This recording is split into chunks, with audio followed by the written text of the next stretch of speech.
Soy Roberto Pombo. Bienvenidos a Mis Preguntas, un programa de Prisa Media patrocinado por CAFAM, aliado estratégico en el crecimiento de más de 40.000 empresas en Colombia. ¿Qué tanto ha cambiado el fútbol? Este año es año de mundial y no es cualquiera, sino el primero con 48 selecciones y organizado por 3 países.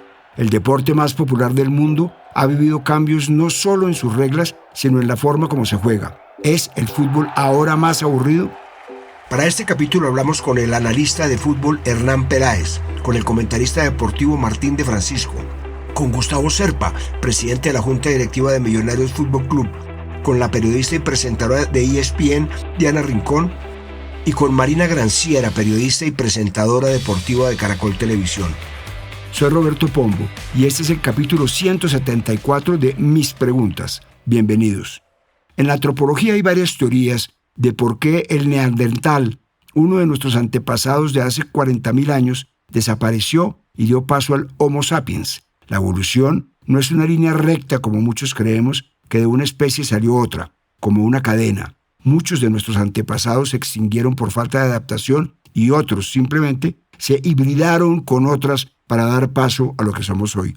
Por ejemplo, los neandertales no eran brutos inferiores, ellos fabricaban herramientas de piedra complicadas, usaban fuego, preparaban pieles y en algunos casos producían arte o símbolo, lo cual indica capacidades cognitivas y no triviales.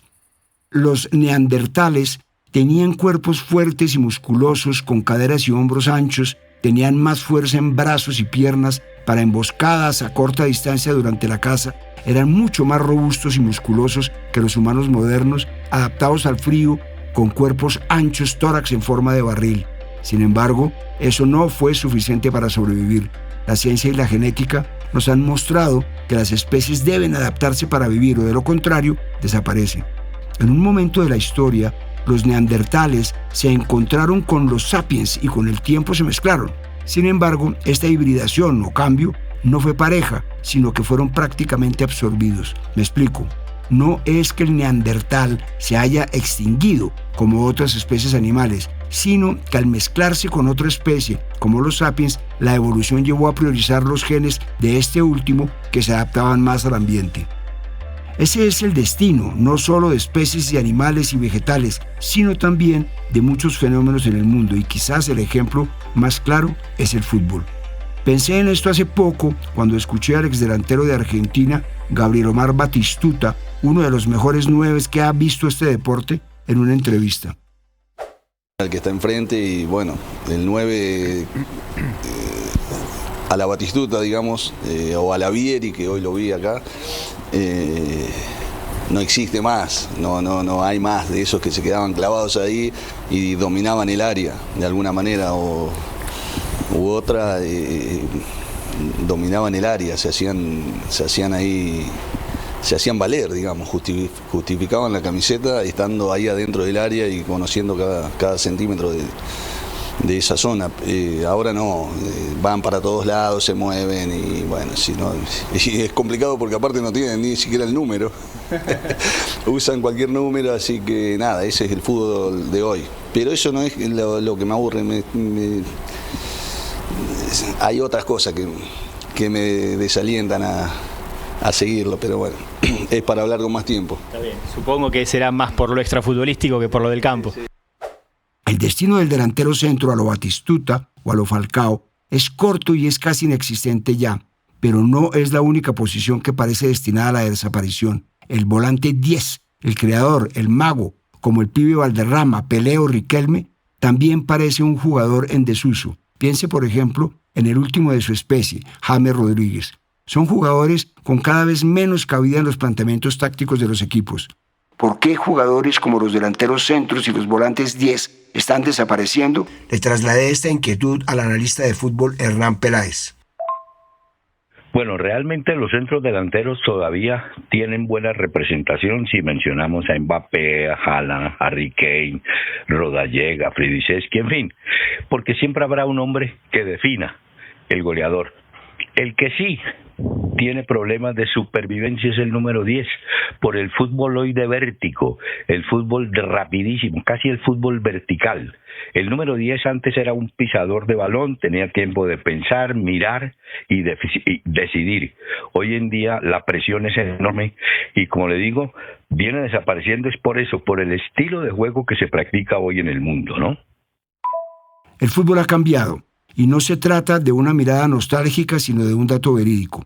El deporte que nació en el siglo XIX en Inglaterra es otro al que vemos hoy en día tan sofisticado, inteligente, táctico y lleno de tecnología. El fútbol, como lo conocemos hoy, es una versión más refinada y humana de un deporte que en principio era mucho más físico y en los que las entradas con los taches en las rodillas no eran consideradas faltas. Cuando el fútbol nació, no era un deporte organizado, era más bien un juego, como las escondidas, en donde los participantes iban decidiendo qué era legal y qué no. Las faltas y el fuera de lugar ni siquiera existían. Se cree que este deporte nació en Inglaterra más o menos a mediados de 1800. Para mitad del siglo XIX existían varios juegos de fútbol en Inglaterra y se jugaban en los patios de las escuelas públicas, pero al no haber un conjunto estandarizado de reglas, los juegos eran bastante caóticos. Era tan rudimentario que en una de las primeras reglas que se establecieron en 1863 por la Asociación de Fútbol de Inglaterra decía: ningún jugador podrá llevar clavos salientes, placas de hierro o goma en las suelas o tacones de sus botas. Normas que hoy creemos indispensables en realidad no son tan viejas ni nacieron de manera intrínseca con el deporte. De hecho, las tarjetas son un invento más bien nuevo. En 2022, año de la muerte de Pelé, se hizo viral un video que compilaba decenas de imágenes que mostraban las faltas que recibió el Rey en el Mundial de 1966.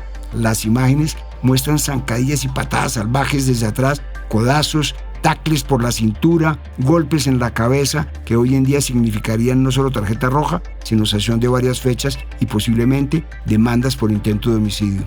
En ese momento, el árbitro solo pitaba la falta y no siempre. Como no había tarjetas, aunque sí existían las faltas y las expulsiones, el juego era mucho más laxo y los árbitros apelaban al famoso juegue, juegue. Fue en 1966. En ese mismo mundial sucedió otro hecho que llevó a la FIFA a que creara tarjetas. Se jugaban los cuartos de final. Argentina enfrentaba al anfitrión Inglaterra en Wembley. El árbitro alemán Rudolf Kreitlein expulsó al capitán argentino Antonio Ratín en el minuto 36 por protestar. El problema era que en ese momento todavía no existían las tarjetas. Ratín no hablaba alemán, el árbitro no hablaba español y nadie entendía qué estaba pasando. Tuvieron que esperar 10 minutos para que un traductor entrara a la cancha y explicara la situación. La situación requería un sistema estandarizado y reconocible por todos los jugadores. Días después, Ken Aston, el responsable de arbitraje de la FIFA, iba en su carro por Londres y paró en un semáforo. Aston tuvo una epifanía. Pasar de amarillo significa tómalo con calma. Pasar a rojo significa alto, estás fuera. Entonces las tarjetas amarillas y rojas se estrenaron en el Mundial de México de 1970. Y con el paso del tiempo, lo que amerita ser penalizado como falta o con una tarjeta también se ha refinado como juego peligroso o comportamiento antideportivo. ¿Cómo afecta al juego el hecho de que cada vez los árbitros interfieran más? Le trasladé la inquietud al comentarista de fútbol Martín de Francisco. Bueno, pues con lo del VAR se busca más justicia. Igual no garantiza pues que de pronto se cometan errores, pero sí está viendo uno pues que se puede ser más puntilloso, más estricto con las faltas que se ven y ahora los árbitros pues están en tendencia, que incluso ha llegado a Colombia a darle más ritmo de juego y no estar pitando faltas pequeñas, porque pues como el fútbol es de contacto y eso pues antes había árbitros que les gustaba ser protagonistas sin estar interrumpiendo el juego. Ahora, por un lado, pues digamos que hay ciertas demoras en el hecho de verificar, por lo menos en el fútbol colombiano falta eso, verificar en el VAR, y asimismo pues se encuentra como mayor justicia. Y por otro lado, pues sí hay una disposición de la FIFA y una recomendación de la FIFA es darle más ritmo al juego, porque eso espanta al público, el hecho de estar interrumpiéndolo. Quizás una de las reglas no tan viejas que más ha tenido impacto en el fútbol, como lo conocemos hoy, tuvo su origen en parte gracias a una estrella colombiana, René el Loco Higuita. Es una regla más nueva todavía. Hasta hace unas décadas, los jugadores de campo podían pasarle el balón al arquero y éste podía agarrarlo con la mano. Sin embargo, esto causaba pérdidas exageradas de tiempo. Cuando un equipo iba ganando y quería quemar minutos, simplemente le devolvía el balón al arquero y éste lo sujetaba un rato, lo devolvía y repetían la jugada. En 1992, teniendo en cuenta el arriesgado estilo de juego de Higuita en el líbero arquero, la FIFA decidió que los porteros deberían jugar con los pies. Entonces, cuando los jugadores le devolvían el balón, el arquero ya no podía agarrarlo con las manos, solo jugar con los pies. Yo pienso que por encima del escorpión, de lo bonito que se puede ver el fútbol cuando tiene uno a un Diego Armando Maradona, a un Messi, a un Pelé en un terreno de juego dando espectáculos, porque son jugadores diferentes. Creo que lo que me lleva de pronto a ser conocido a nivel mundial, o el que no lo conoce, para mí lo más que se ha hecho y por el cual estoy debe ser por el cambio que se hizo en la FIFA, que el arquero puede jugar con los pies. Yo creo que para mí, a nivel personal, ha sido uno de los mayores logros, que el arquero pueda jugar con los pies también, sea un jugador más dentro del terreno de juego. En el Mundial de Italia 1990, Higuita cautivó al mundo del fútbol con sus audaces jugadas fuera de posición, jugando como mediapunta de la selección Colombia, aunque no siempre con éxito, como el gol que le hizo el camerunés Roger Mila a Colombia y nos dejó fuera del Mundial. Higuita se convirtió en el primer portero en desafiar el rol defensivo tradicional en la máxima categoría del fútbol internacional. Esas salidas audaces de Higuita en Italia 90 generaron un intenso debate en el mundo del fútbol sobre la importancia de mejorar el juego de pies de los porteros. El Mundial de 1990 registró un promedio de goles excepcionalmente bajo, de tan solo 2,2 goles por partido, un récord que aún se mantiene. Ante esto, los directivos del fútbol reconocieron el estilo del portero líbero como una oportunidad prometedora para acelerar el juego y de aumentar potencialmente las ocasiones de gol y hacer el fútbol más atractivo para nuevos públicos, especialmente en Estados Unidos, donde se iba a hacer el próximo Mundial. Ese mismo año se celebró una conferencia técnica para el fútbol mundial. Para los jóvenes es normal ver a los arqueros salir jugando con el balón en los pies. En vez de despejar el balón, los arqueros hacen un pase a su defensor y a su central. Incluso es normal que los equipos hagan pases atrás hasta llegar al arquero para atraer a los delanteros a que presionen y abran espacios. Por eso, la mayoría de técnicos hoy en día buscan arqueros no solo que sepan atajar, sino también que sepan jugar con los pies. Y es que son precisamente las cifras y la búsqueda de un juego más fluido y entretenido lo que ha hecho que el fútbol cambie con el paso de las décadas. Las cifras también nos dicen mucho sobre cómo ha evolucionado el fútbol. Por ejemplo, el mundial con mayor promedio de goles fue Suiza, 1954, con 5,38 goles por partido. Era un fútbol salvaje, con partidos como Austria-Suiza, que quedó 7-5, y Hungría 9-0 con Corea del Sur. Pero después hubo una tendencia a la baja. Como les contaba, Italia en 1990 tocó fondo con sus 2,21 goles de promedio, lo que provocó precisamente este cambio en las reglas. Desde entonces, el promedio se ha estabilizado. Qatar 2022 rompió el récord con 172 goles en total, un promedio de 2,69 goles por partido, la cifra más alta en décadas recientes. Y si miramos los últimos 6 mundiales, desde Corea-Japón 2002 hasta Qatar 2022, el promedio es de 2,5 goles por partido, con un rango entre 2,3 y 2,7 en promedio por partido. ¿Qué otras reglas hacen falta para que el fútbol sea más fluido y entretenido? Esto me contó Gustavo Serpa, presidente de la Junta Directiva de Millonarios Fútbol Club. Yo creo que las reglas para hacer el fútbol más entretenido, yo pondría los arcos más grandes, por ejemplo. Con eso habría más cantidad de goles. La mayor entretención del fútbol quizás es el gol. Y lo que hay que buscar es más goles. Alguna vez se trató de permitir que los saques de banda se cobraran por el pie, por ejemplo. De pronto quitar las barreras de ciertos tiros libres. Una penalización adicional podría hacer que el tiro libre sea sin barrera, lo cual permitiría más goles. Los arcos tienen las medidas que tienen desde que se iniciaron las reglas del fútbol, pero yo creo que la estatura promedio de los seres humanos y el alcance físico de los arqueros se ha incrementado sustancialmente. Pero del fútbol no solo han cambiado las reglas, sino la forma en la que se juega. Ha pasado de ser un juego caótico de fuerza bruta a una ciencia estratégica. Esas formaciones tan equilibradas que vemos hoy en día, en realidad no siempre fueron así. Las primeras versiones del fútbol comenzaron con principios básicos y sin estrategias complejas. La formación predominante era un 2-2-6, con muchísimos delanteros y muy pocos defensores. Más o menos en 1890 nace el sistema pirámide 2-3-5, que aunque ponía un jugador más en el centro, seguía estando muy inclinado al ataque. Ya en la segunda mitad del siglo XX nace la formación conocida como WM, 3 defensas, 2 mediocentros, 2 atacantes y 3 delanteros. Fue la primera formación que se utilizó en el fútbol del siglo XX, todavía muy volcada al ataque. Y a mitad del siglo XX vio la luz una de las tácticas más famosas, el catenaccio. Como lo indica su nombre, este estilo de juego nació en Italia, y siendo consecuentes con el ya clásico talento de los defensas italianos, este sistema se basaba en una idea devastadora, una defensa blindada para golpear al contraataque. El fútbol pasó de tácticas ultraofensivas a una que priorizaba la defensa.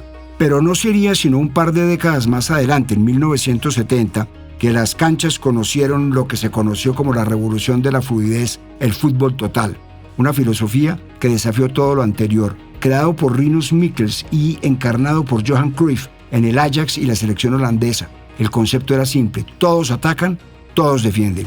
Los jugadores rotaban posiciones constantemente, creando un movimiento fluido, una presión implacable y un énfasis en la posesión del balón. Así lo explicaba el mismo Johan Cruyff. Sí, pero por eso, si lo tengo yo, no lo tienen ellos, entonces no tienes problema, o menos problemas. Pero se trata básicamente de dos cosas. Si quieres ir al ataque, tú tienes que dominar el juego. Y solo puedes dominar el juego si tienes el balón. 2, si quieres ir al ataque, necesitas gente con una técnica fina, por ejemplo, como un Laudrup, para dar un ejemplo, y estos rinden mucho más a un campo pequeño que un campo grande. Quiero decir, el campo pequeño es cuando tú juegas al ataque y mantienes que Laudrup no tiene que bajar 40, 50 metros y cuando tenemos el balón subirlos otra vez. Entonces, cuando lo puedes meter ahí dentro, el rendimiento, como Laudrup, Romario, es mucho más grande. Y además, como toco mucho balón, hay mucho para ver. Si no, solo ves corriendo y ahora lo ves tocando el balón. Fue un contraste radical al defensivo catenaccio. Esa sería la forma más usada para jugar hasta entrados unos años del siglo XX.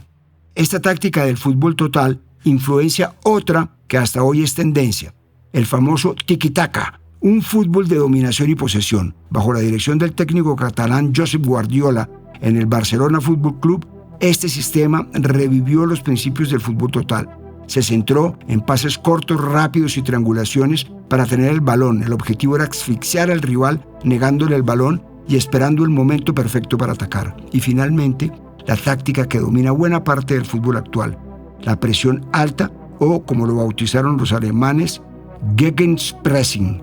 Si usted ve fútbol europeo, se habrá dado cuenta que los equipos más grandes han decidido usar una táctica que le pide a los atacantes ser los primeros defensas y ejercer una presión alta al arquero y a los defensores del equipo rival que quieren salir jugando. Esta táctica la perfeccionó el técnico alemán Jürgen Klopp en el Borussia Dortmund y el Liverpool.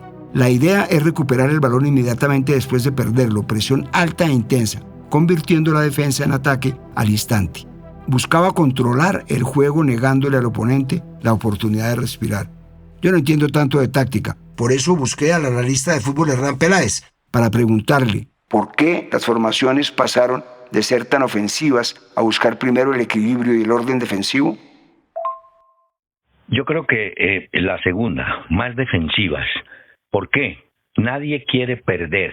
Los técnicos pierden los puestos por malos resultados. Generalmente no los jugadores, pero los técnicos sí. Entonces el técnico dice: me aseguro de que no me hagan gol. Ahora, si lo puedo hacer, bienvenido. Si no lo puedo hacer, al menos empato, pero no me hacen goles. Ese temor ha llevado a que el fútbol se muestre más defensivo que ofensivo. Y por eso vuelvo a una de las respuestas: mientras haya delanteros capaces de resolver, como un Cristiano, como un Messi o como cualquiera de ellos, el fútbol tendrá poder ofensivo. Pero en general, en todos los equipos es más fácil defender o esperar que atacar y arriesgar, ¿no? Esta última evolución táctica del fútbol ha generado un debate. El fútbol se ha vuelto aburrido. Como les contaba hace un momento, el fútbol moderno ha cambiado mucho sus estrategias en las últimas 2 décadas. Lo que comenzó como una filosofía revolucionaria del Fútbol Club Barcelona de Pep Guardiola se convirtió en el paradigma que domina el fútbol de élite, la obsesión por controlar el balón. Pero esta evolución plantea una pregunta incómoda que resuena cada vez más entre aficionados y analistas. ¿Está matando el espectáculo? Un artículo publicado en Sports Gazette señala algo crucial. La posesión se ha convertido en una métrica para evaluar qué tan bueno es un entrenador, y eso no es correcto. Según plantea el análisis de la revista, cuando los números importan más que los goles, cuando mantener el 65% de posesión se valora por encima de intentar un disparo desde 30 metros, algo fundamental se ha perdido en el camino. Los entrenadores de élite están obsesionados con las estadísticas de posesión, los golazos desde fuera del área, las gambetas, los pases arriesgados que rompen líneas. Todo esto está siendo sacrificado en el altar de la eficiencia y el control. John Terry, ex capitán de la selección inglesa, dijo hace poco que ya no suele ver fútbol porque le aburre. I don't think football's in a great space at the moment. If I'm honest, I don't enjoy watching football anymore, which for me is a worrying place to be. Now, I might be completely different. Other people might enjoy it. But I watched the game Chelsea the weekend, and Palace get there and they sit back and we're trying to break them down, and I just get frustrated with it. There's players that excite me. Obviously at Chelsea, look at Palmer and those guys. I think the new signings look very good as well. But I just don't get there and go, it excites me, whether that's Chelsea or whether that's Man United or Arsenal or Man City, Barcelona. I think it's all very much the same, where it's like a chess game, very boring to watch. Según el antiguo defensa del Chelsea, el fútbol se ha vuelto aburrido porque todos los partidos se ven iguales, como partidas de ajedrez tremendamente táctico. Y, según Alastair Blair, director de operaciones de la Asociación de Aficionados del Fútbol Escocés, en un texto que publicó hace poco más de un año, el fútbol moderno es predecible, pases constantes en el área chica, posesión estéril, construcción lenta desde atrás. Y mientras tanto, las formas de ver fútbol también han cambiado. Si por un lado se dice que el fútbol se está volviendo aburrido, hay nuevas formas de este deporte que no necesariamente está afiliado a la FIFA. Este es el caso de la Kings League, un sistema de fútbol con equipos de 7 jugadores que crearon el exjugador Gerard Piqué y el youtuber Ibai Llanos en 2022. Esta forma de fútbol dura menos, 2 tiempos de 20 minutos cada uno. Tiene reglas diseñadas para que el juego sea más rápido, impredecible y pensado para el espectáculo. Nace y se transmite principalmente por plataformas digitales como Twitch y YouTube. A diferencia del fútbol tradicional, aquí no hay empates. Se usan cartas que alternan el juego, como penales automáticos o goles que valen doble, y algunas decisiones se definen al azar. El énfasis no está en la tradición, los juegos largos o la regularidad deportiva, sino en el entretenimiento inmediato, el ritmo constante y la conexión con audiencias jóvenes que consumen fútbol como contenido digital más que como un ritual clásico. ¿La búsqueda de efectividad está matando el fútbol como espectáculo? Escuchemos lo que me contó la periodista y presentadora de ESPN, Diana Rincón. No me parece que se mate de esa manera el espectáculo. El espectáculo se mata si hay evolución en el fútbol, en el juego como tal, en la cancha, creo que también tendría que evolucionar la manera en la que se entrega un espectáculo. El fútbol sí o sí es entretenimiento, y la gente que acude a un estadio o que prende el televisor para ver un juego quiere ver un show, quiere ver un espectáculo, quiere entretenerse. Entonces creo que sí podrían ser varios los elementos, pensando específicamente aquí en el fútbol colombiano, varios los elementos que podrían ofrecer al cliente, al hincha, para que, por ejemplo, el simple hecho de ir al estadio sea una experiencia como tal. Pienso mucho cuando uno va a un evento en Estados Unidos, en otro tipo de deportes, que es un show. que es un espectáculo, que es realmente una experiencia deportiva completa, con comidas, con, no sé, algo visual, con algo además del fútbol. Entiendo que la gente futbolera va a ver 90 minutos de fútbol, pero sí se podría complementar para que sea ese espectáculo como tal.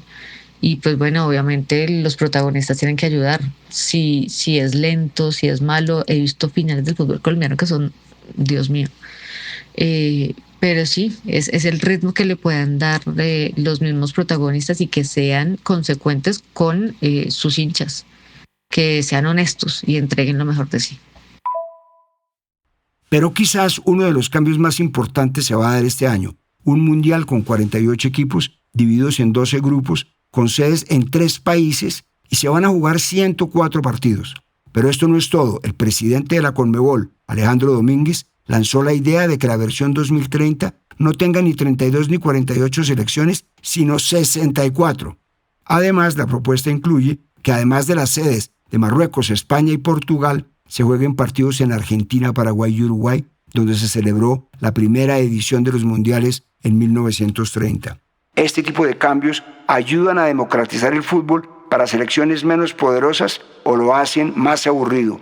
Esto me contó Marina Granciera, periodista y presentadora deportiva de Caracol Televisión.